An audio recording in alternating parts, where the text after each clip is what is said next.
In 1991, German historian Heribert Illig published a paper titled "The Invented Middle Ages, the Greatest Forgery in History." Its contents were nothing short of shocking.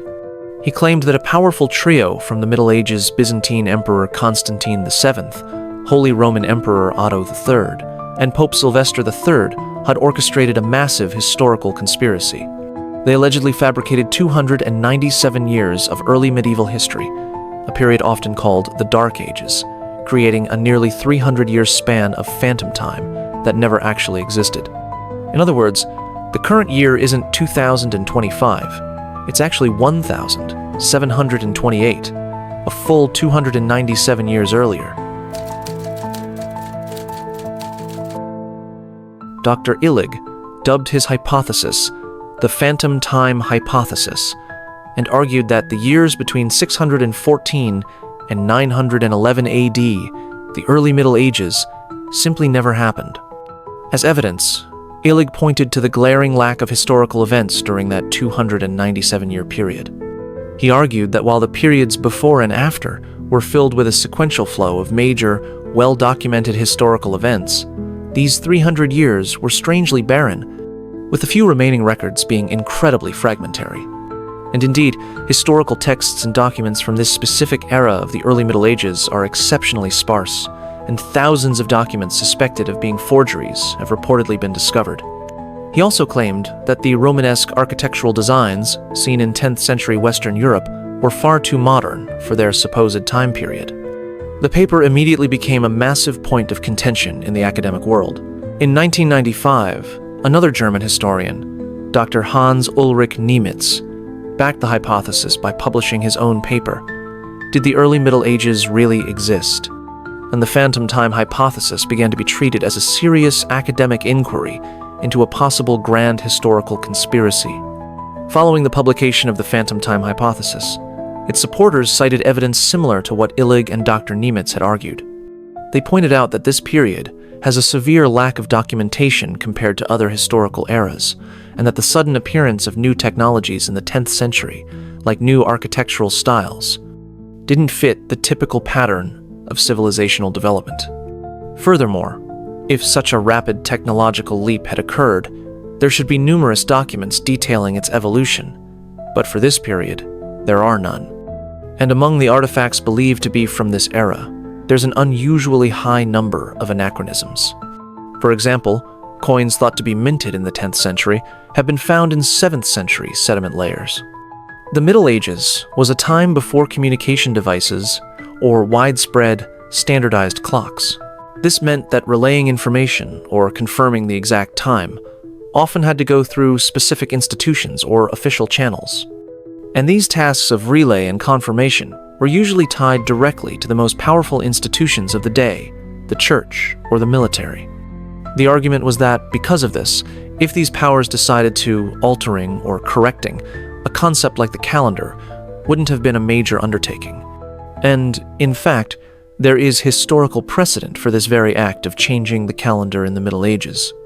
The calendar we use today is based on the Gregorian calendar. Before that, people used the Julian calendar, established by Julius Caesar in 46 BC.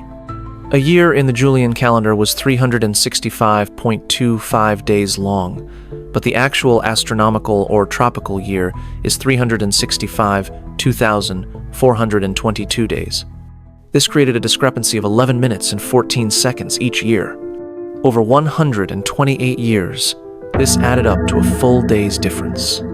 Realizing this error, Pope Gregory XIII, the 226th Pope, simply deleted 10 days from the calendar in 1582, the 5th of October through the 14th.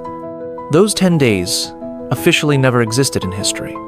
Pope Gregory XIII then reformed the calendar system, introducing the Gregorian calendar, which is still in use today. Building on this background, Dr. Illig argued that the calendar could have easily been adjusted for reasons other than correcting time discrepancies. He theorized it was done for political reasons, like extending a reign. Emperor Constantine VII of the Byzantine Empire, Holy Roman Emperor Otto III, and Pope Sylvester II. All of them were born in the 900s, inherited their titles in the 900s, and began their rule in the 900s. According to Dr. Illig, they wanted to claim the historical significance of ruling over the transition from the 900s into the new millennium, and so they colluded to adjust the calendar. The idea was that they inserted a block of non-existent phantom time right before their reigns, to make it seem as though they were ruling at the dawn of the new millennium. Dr. Illig also made the shocking claim that major historical figures from this period, like Charlemagne and Alfred the Great, either lived in a different time period than is commonly believed, or were perhaps entirely fictional creations. The assertion that these towering figures of medieval history might be fabrications sent shockwaves through the academic community. Mainstream historians criticized Dr. Illig's claims, saying he was deliberately ignoring clearly existing records, and that his hypothesis was born not from historical fact, but from his own personal speculation.